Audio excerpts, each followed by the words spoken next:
이번 주 금요일부터 추석 연휴가 시작이 됩니다. 사람들마다 다르지만 짧게는 7일에서 길게는 10일까지 연휴를 보낼 수 있습니다. 이 연휴가 기니까 해외로 여행을 가기도 하고 모처럼 오랫동안 쉴 수 있어서 좋아하시는 분들도 있습니다. 하지만 쉬는 날이 많다고 해서 좋은 것만은 아닌 것 같습니다. 딱히 할 일이 없어서 집에서 무료하게 보내는 경우도 있고, 또 일을 해야 하는 자영업자들, 또 그리고 일용직분들, 그리고 기업을 하시는 분들에게는 이 긴 연휴가 그 반가운 시간은 아닙니다. 많은 사람들이 놀고 먹는 것을 부러워합니다. 그리고 놀고 먹는 삶을 살고자 합니다. 하지만 놀고 먹는 삶이 반드시 행복한 것만은 아닙니다. 누군가는 놀고 먹기만 한다면 하나도 힘들지 않겠다고 생각하지만 막상 놀고 먹는 사람들 이야기 들어보면 힘들다고 합니다. 젊은 청년들에게 직장 가지 않고 그냥 집에서 놀고 먹는다라고 하면 그 젊은 청년들은 놀고 먹는다는 것이 반가운 소리는 아닙니다. 반대로 하루 종일 땀을 흘리면서 일을 해도 보람을 느끼는 사람들이 있고요. 힘들게 누군가를 위해서 섬기고 봉사를 하면서도 기쁨을 누리는 그런 경우들도 참 많이 있습니다. 제가 이제 선교 이야기를 자주 하는데요. 선교라고 하는 것은 내 돈을 투자하고 내 시간을 투자해서 가는 겁니다. 우리나라보다 못 사는 거, 또 못 살지만 더 오지로 가가지고 제대로 씻지도 못하고 음식도 입맛에 맞지도 않는 곳에서 힘들고 어려운 일을 하고 보는데도 사람들은 보람을 느낍니다. 그 보람을 느끼기 때문에 한 번 가고 또 두 번 가고 계속 가는 겁니다.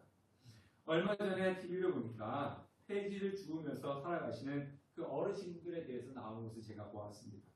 하루 종일 폐지를 주워가지고 그 솜술에 가득히 채워가지고 가지고 가면은 10,000원에서 20,000원 정도밖에 못 받는다고 합니다. 20,000원도 많이 받는 것입니다. 돈이 없어서 생계 때문에 하시는 분들도 계시지만 그냥 소일거리로 하시는 분들도 계셨습니다. 연세 드셔가지고 새벽에 일찍 나가가지고 폐지를 줍는 거 결코 쉬운 것은 아닙니다. 가족들은 힘든데 그만하라 라고 하시는 분들도 계시고, 또 나라에서 나오는 복지 혜택을 받으면 충분히 그 일을 하지 않고도 살아갈 수 있는 분들이 많이 있었습니다. 그럼에도 불구하고 그분들 중에서 폐지 줍는 일을 계속 하시겠다, 그렇게 이야기하는 분들이 대다수였고요. 그리고 그 폐지를 주면서 보람을 느끼신다라고까지 하시는 분들도 많으셨습니다. 그러니까 자원하여서 하는 일은 보람이 있지만 그냥 막연하게 할 일이 없어서 놀고 먹는 것은 사람을 무기력하게 만드는 것입니다. 그래서 건강한 나라, 올바른 단체는 사람을 놀고 먹게 하는 것이 아니라 좋은 일을 많이 만들어서 보람된 일을 할 수 있게끔 하는 것이 좋은 것입니다. 우리나라는요, 요즘 진보 보수로 나눠져 갖고 갈등이 심한 그런 위기 상황이라고도 많이 이야기합니다. 대부분의 사람들이 그런 건 아니고요. 일부 극우와 일부 국자 있는 분들이 만드는 결과라고 생각합니다. 사회는 한쪽으로 치우치면 안 돼요. 너무 진보 쪽으로 치우쳐도 안 되고 너무 보수 쪽으로 치우쳐도 안 되고 균형을 맞춰 가야 되는 겁니다. 한쪽에 힘이 실리면 힘들고 어려워질 수가 있습니다. 균형이 맞아야지 그 안에 살아가는 사람들이 평안하게 잘 살아갈 수가 있는 거죠. 이처럼 성도의 삶이라고 하는 거, 기독교 정신은 한쪽이 치우치는 것이 기독교 정신이 아닙니다. 기독교 정신은 성경적인 것은 균형을 맞추는 것입니다. 사회에서 지켜야 될 윤리가 있고 도덕이 있고 사회성, 그것을 지키는 것이 또 기독교 정신입니다. 반면에 이단의 특징 중 하나가 뭐냐면 일상에서 벗어나서 극단적으로 간다는 겁니다. 그리고 그 비이성적인 행태와 그리고 행동을 요구합니다. 예를 들면 세상은 악하니까 우리는 산에 들어가서 우리끼리 모여 살자라고 한다든가, 아니면 학교 교육은 세상적인 교육이니까 학교에 갈 필요 없어, 그냥 우리끼리 모여서 성경만 공부하면 돼, 이런 사람들이 있습니다. 또 몸이 아프면 병원 가야지 되지 않습니까? 근데 몸이 아픈데도 불구하고 병원 가지 말고 그냥 하나님의 능력으로 고쳐야 돼, 그러면서 기도만 해야 돼, 이렇게 하는 사람들도 있습니다. 이것이 바로 이것이 바로 이단에 나타나는 모습 중에 하나입니다. 얼핏 보면요, 신앙이 좋네, 얼핏 보면 믿음이 좋네, 이렇게 생각할 수 있지만 그것은 결코 신앙과 믿음이 좋은 모습은 아닙니다. 데살로니가 전후서를 설교하면서 제가 여러 번 말씀드렸지만 데살로니가 교회는 잘못된 종말의 사상을 가지고 있는 사람들이 있었습니다. 그 중에 하나는 예수님이 곧 재림하시기 때문에 일할 필요가 없다. 그냥 아무 일도 하지 말고 교회 가서 기도하고 교회 가서 예배드리고 교회 가서 말씀만 보면 된다. 이런 사람들이 있었습니다. 그래서 데살로니가 전서 4장에서 사도 바울이 일하기를 힘쓰라라고 이렇게 편지를 보냈습니다. 그럼에도 불구하고 여전히 데살로니가 교회 안에서는 일부는 아무 일도 하지 않고 다른 사람들에게 피해를 주면서 예수님의 재림을 기다리고 있는 사람들이 있었습니다. 이것이 교회 안의 문제가 되었습니다. 그래서 사도 바울은 두 번째 편지인 데살로니가 후서를 보내면서 다시 한번 이 문제에 대해서 언급을 하고 있습니다. 자, 6절 말씀을 우리가 읽어보도록 하겠습니다. 자, 6절 시작. 형제들아, 우리 주 예수 그리스도의 이름으로 너희에게 명하노니 게으르게 행하고 우리에게서 받은 전통대로 행하지 아니하는 모든 형제에게서 떠나라. 자, 이 말씀을 한마디로 표현한다면 무질서한 삶을 살지 말아라 라고 하는 것입니다. 재림이 가까웠다고 이단들이 하는 것처럼 모든 일상적인 삶, 그리고 일터, 자신이 해야 될 가정적인 삶, 이 모든 것들을 다 내려놓고 신경도 쓰지 않고 하나님의 일이라고 하면서 교회 와서 무조건 기도하고 예배드리는 이 삶을 살지 말아라. 그것은 바로 무질서한 삶이다 라고 그렇게 이야기를 하고 있는 겁니다. 자, 사도 바울을 통해 이 명령을 하신 것은 그 당시에 이것이 너무나 팽배해져 있어갖고 그에 되게 문제가 생겼다는 거예요. 그래서 다시 한번 그것에 대해서 경고를 하고 있습니다. 그래서 7절과 8절에 뭐라고 이야기를 하고 있냐면 7절과 8절 다 같이 읽겠습니다. 시작. 어떻게 우리를 본받아야 할지를 너희가 스스로 아나니 우리가 너희 가운데서 무질서하게 행하지 아니하며 누구에게서든지 음식을 값없이 먹지 말고 오직 수고하고 애써 주야로 일함은 너희 아무에게도 폐를 끼치지 아니하려 하느니. 데살로니가 성도들보다 예수님의 재림에 대해서 더 확신을 가지고 있는 사람은 사도 바울이었습니다. 그렇기 때문에 그 복음의 열정을 가지고 말씀을 전했습니다. 그럼에도 불구하고 사도 바울은 데살로니가 교회 성도들처럼 무질서한 삶을 살지 않았다는 것입니다. 그러니까 비이승적이거나 비윤리적인, 더 나아가서 이단의 교주들처럼 재산을 요구하고 사람들에게 두려움을 줘가지고 자신의 뜻대로 주도하는 그런 삶을 살지 않았다는 겁니다. 그래서 누구에게도 자신은 거저도 먹고 사는 삶이 아니라 밤낮 수고하면서 일하면서 그래서 자신이 필요한 것을 채우면서 살아갔다. 사도 바울은 그렇게 이야기합니다. 근데 그렇게 한 이유가 뭐냐면 9절 말씀에 우리에게는 권리가 없는 것이 아니고 오직 스스로 너에게 본을 보여 우리를 본받게 하려 합니다. 자신이 그렇게 살았던 이유는 뭐냐면 본을 받게 하려 하기 위함이라는 겁니다. 그러니까 본을 보여주기 위해서 자신은 열심히 일을 하면서 복음을 증거했다는 겁니다. 즉 균형 잡힌 삶이 어떤 것이라는 것을 알려주기 위함이라는 것입니다. 자, 우리는 성경에 보면요, 사도 바울이 고린도 전후서에도 보고 여러 곳에서 자신을 본받더라 이런 이야기를 많이 합니다. 그럼 우리가 그 성경을 읽을 때 아니 사도 바울이 너무 교만한 거 아니야? 어떻게 자신을 본받으라고 하지? 우리가 이렇게 생각을 할 수가 있습니다. 그러면서 우리는 반대로 이렇게 이야기하는 사람들이 있습니다. 저를 본받지 마시고요, 예수님을 본받으세요. 저는 본받을 것이 하나도 없습니다. 예수님 본받으세요. 이렇게 이야기하면 우리는 저분 되게 겸손하네, 정말 저분은 참 사람이 됐네, 이렇게 생각을 할 수도 있습니다. 자, 그런데 나를 본받지 말고 예수님을 본받으세요 라고 하는 것은요, 어떻게 보면 오해의 소지가 있습니다. 지금 무슨 얘기냐면은 자신은 그렇게 살지 않으니까 나를 보지 마라. 즉 나는 그렇게 안 살 거다. 나는 그렇게 살지 않으니까 예수님을 바라보고 예수님 믿어라, 예수님 본받으라, 책임 회피의 모습이 될 수 있다는 거예요. 즉 사도 바울은 나를 본받으라 라고 하는 것은 자신이 이것도 잘하고 저것도 잘하니까 나를 본받으라 이런 의미가 아니라 나는 지금 예수님을 본받으려고 애쓰고 있다. 나는 예수님을 열심히 섬기려고 애쓰고 있다. 그 애쓰고 있는 나의 모습을 본받으라, 이 이야기를 하는 겁니다. 그럼 지금 사도 바울이 데살로니가 성도들에게 자, 예수님이 재림하신다고 아무것도 하지 않고 놀고 먹고 있는 그런 사람들인데 나는 지금 낮에 장막을 만들 일을 하고 있지 않느냐. 장막을 짓는 일을 하면서 그 수입을 통해서 내가 먹고 살면서 복음을 증거하고 있다. 이것이 바로 온전한 삶이다. 그러니까 너희들은 내가 지금 예수님의 재림을 증거하면서 나는 일을 하고 있는데 그 모습을 본받아라. 내가 그 너희들에게 보내주기 위해서 지금 일을 하고 있다. 이렇게 말씀을 하고 있는 것입니다. 하나님은 어떤 분이시냐? 일하시는 분이십니다. 시편 121편에 보면은 하나님은 우리를 지키실 때도 졸지도 아니하시고 주무시지 않으시고 지킨다고 그렇게 말씀을 하셨고요. 또 예수님도 수많은 사람들의 비난에 불구하고 안식일에 병든 자를 고치고 죽어가는 영혼들을 살리셨습니다. 하나님께서 안식일을 만들어 놓으신 이유가 뭡니까? 본인이 쉬기 위해서 안식일을 만드는 것이 아니에요. 그 날만큼만이라도 우리가 하나님을 생각하고 하나님을 섬기라고 안식일을 만들어 놓은 것이지, 하나님이 나 이제 좀 쉬어야겠어 그런 의미로 안식일을 만들어 놓은 것은 아닙니다. 즉 그렇기 때문에 여기서 하시는 말씀은 뭐냐면 하나님은 쉬시는 분이 아니시라는 겁니다. 하나님은 일하시는 분이시고 그 일하시는 하나님을 믿기 때문에 우리는 게으름을 피우지 말고 부지런히 일하면서 살아가는 것이 예수 그리스도 믿는 성도의 모습이라고 하는 것입니다. 자, 6절을 우리가 다시 보면요, 말씀이 반복되지만 삶의 균형이 없는 자들, 무질서한 자들, 이들은 하나님의 뜻을 따르지 않는 성도라고 하는 겁니다. 그래서 데살로니가 후서 2장에 보면 예수님 재림에 대한 잘못된 것이 교회 안에 퍼져 있어가지고 그래서 올바로 잡아주고 있는 거죠. 어차피 내가 죽기 전에 예수님이 오시는데, 곧 있으면 예수님이 오시는데 내가 이렇게 힘들어서 일할 필요가 뭐가 있느냐라고 하는 것이 퍼져 있었고 그것이 교회의 문제가 되었습니다.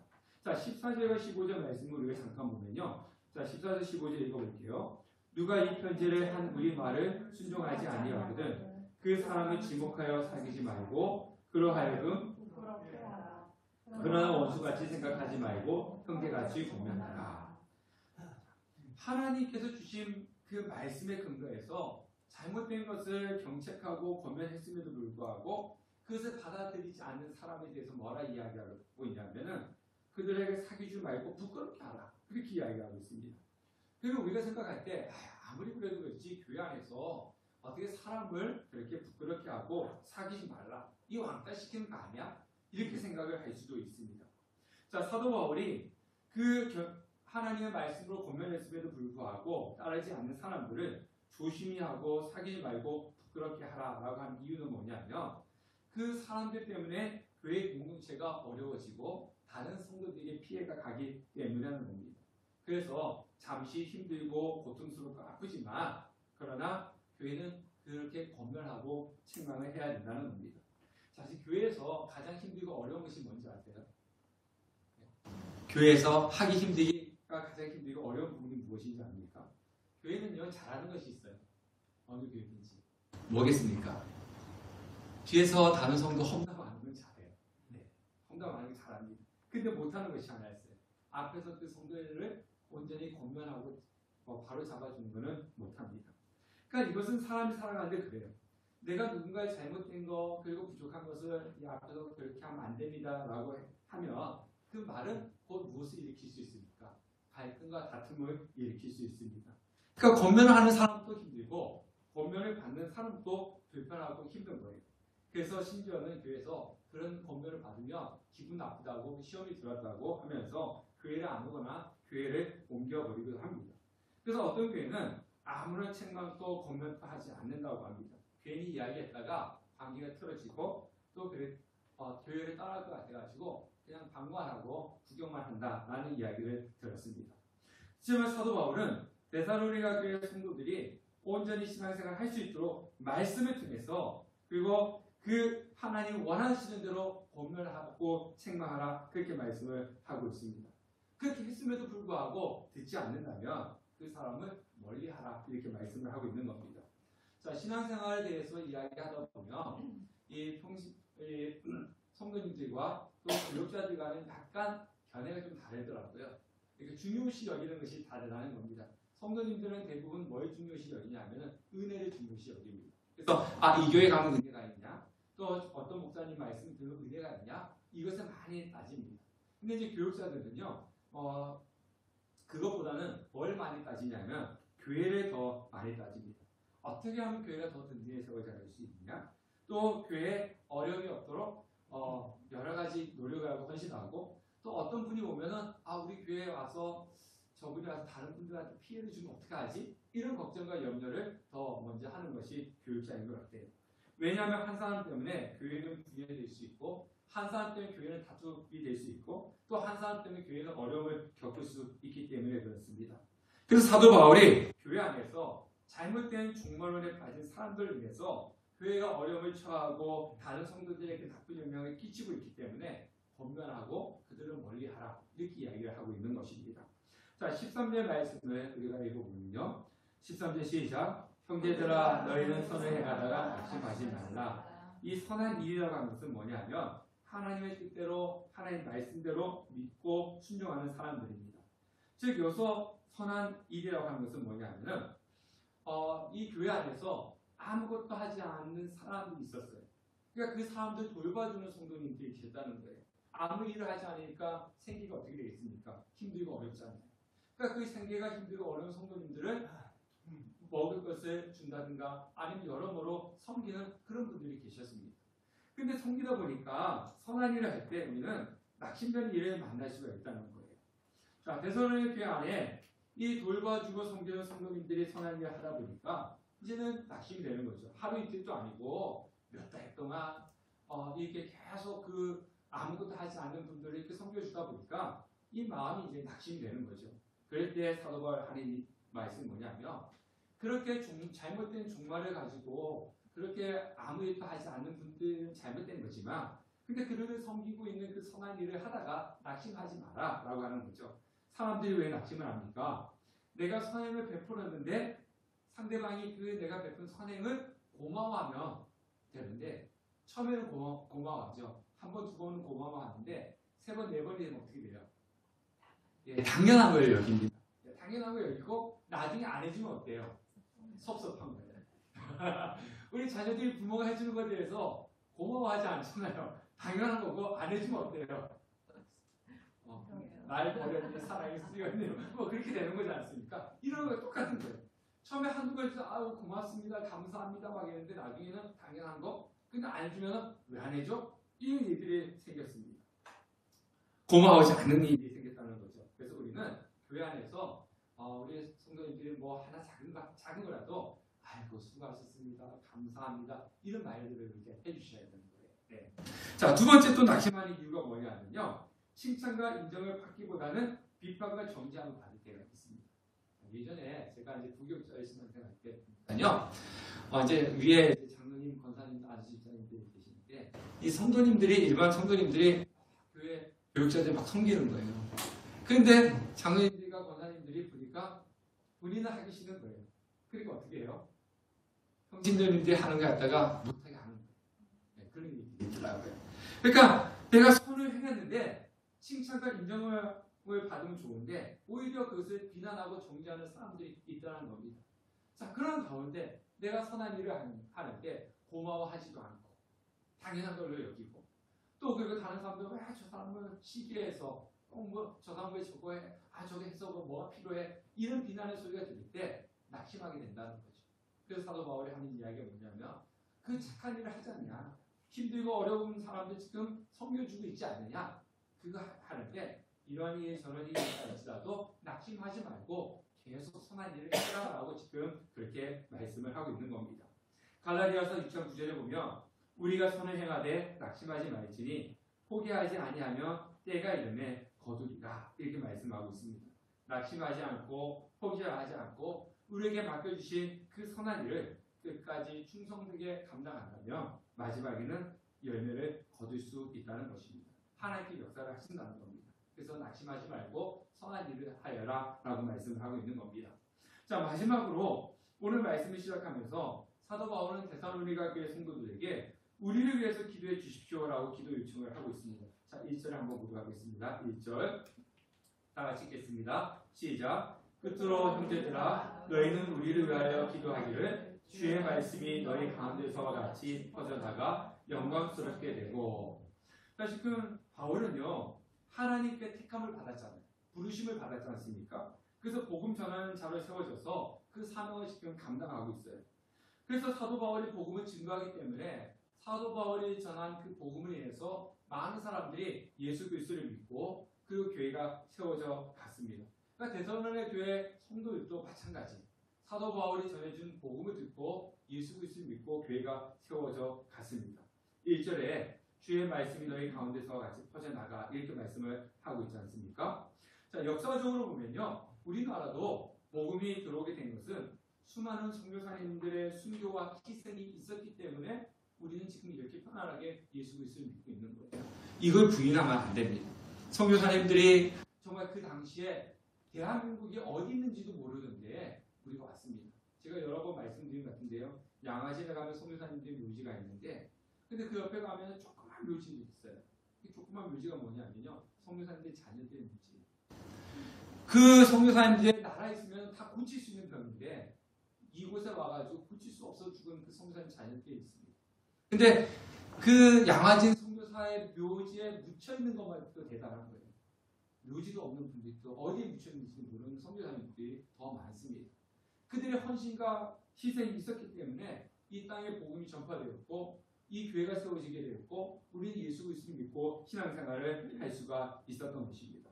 자, 우리 개인적으로도 마찬가지잖아요. 여러분들이 물론 우리 지니 같은 경우나 우리 주인자매 같은 경우는 태어나자마자 모태 신앙인 경우도 있지만 그렇지 않은 분들은 누군가가 나에게 복음을 전했기 때문에 누군가 나에게 교회 가자고 했기 때문에 우리가 교회 가서 예수 그리스도를 믿고 지금 하나님의 성도가 되었다는 것입니다.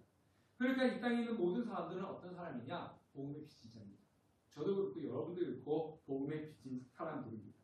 그래서 사도 바울이 하는 이야기가 뭐냐면은 지금 내가 복음을 증거하고 있는데 바로 너희는 복음의 빚진 자이기 때문에 해야 할 일이 있다. 그것이 뭐냐면은 복음을 전하는 자들로서 기도해라. 이렇게 말씀을 하고 있는 거예요. 자, 두 번째 기도의 부분에 대해서 2절에 이렇게 이야기하고 있습니다. 또한 우리를 부당하고 악한 사람들에게서 건지시옵소서 하라. 믿음은 모든 사람들의 것이 아니니라. 자, 복음을 증거하는 데 있어서 가장 싫어하는 것은 사단 마귀입니다. 그렇기 때문에 복음을 증거하고 하나님의 말씀을 증거할 때 사단은 수단과 방법을 가리지 않고 방해를 하려고 합니다. 그러니까 사도 바울이 복음을 전할 때 얼마나 많은 핍박과 환난을 당했습니까? 심지어는 예수님께서 하나님 나라 천국의 복음의 비밀을 전할 때도 방해하고 예수님조차 죽이려 했던 사람들이 있었습니다. 지금도 마찬가지예요.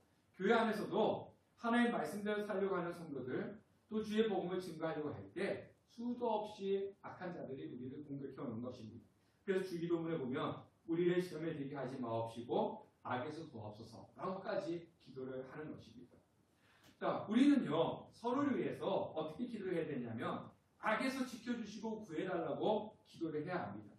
우리의 힘과 능력만으로 이 영적 싸움에서 승리하고 이길 수가 없는 거예요. 예수님께서 우리에게 힘을 주시고 하나님께서 우리를 지켜주셔야지만이 가능한 것입니다. 우리가 기도할 때 우리는 승리를 할 수가 있는 겁니다. 그래서 3절에 보면은 주는 미쁘사 너희를 굳건하게 하시고 악한 자에게서 지키시라 이렇게 말씀을 하고 있는 겁니다. 자, 루터가 무슨 이야기를 했냐면요. 내일 지구의 종말이 온다 할지라도 나는 오늘 한 그루의 사과나무를 심겠다. 여러분들 내일 지구 종말이 오면 여러분 뭐 하시겠어요? 내일 지구의 종말이 온다라고 이렇게 딱 그날 때 단정된다면 교과서적인 대답하지 마시고 물론 하나님 앞에 찬양하고 예수님의 재림을 기다리시는 분들도 계시겠지만은 그동안 서운했던 사람들 전화해가지고 미안해 내가 잘못해서 뭐 그런 분들도 계실 거고 그죠? 어쨌든 정리를 할 거 아니겠습니까? 그죠? 가족들 다 모아가지고 그동안 고마웠다 뭐 이러면서 엄마 미안해요 뭐 그런 이야기 하겠죠. 어쨌든 정리하는 삶이지 않습니까? 내일 지구에 종말 온다면 근데 루터가 뭐라 그러냐면 내일 지구에 종말 오는데 오늘 내가 사과나무를 심겠다 그렇게 이야기를 하고 있습니다. 내일 예수님이 오신다 해도 우리는 그 순간까지 하나님께서 나에게 맡겨주신 일을 해야 된다는 겁니다. 그래서 성도는 놀고 먹는 것은 바람직한 것이 아니라는 거예요. 사람이 마땅히 해야 할 일을 하지 않으면 하지 말아야 할 것을 하게 되는 겁니다. 뭔가 일이 있어서 열심히 있으면 하는데 일이 없으면요 하지 말아야 될 다른 것을 하게 되는 것이 사람입니다. 그래서 10절에 일하기를 싫어하는 사람은 먹지도 말라라고 그렇게 이야기하는 겁니다. 하나님께서 우리에게 맡겨주신 사명이 있다는 거죠. 사명이라고 하는 것은 꼭 목사만 선교사만 있는 사명이 아닙니다.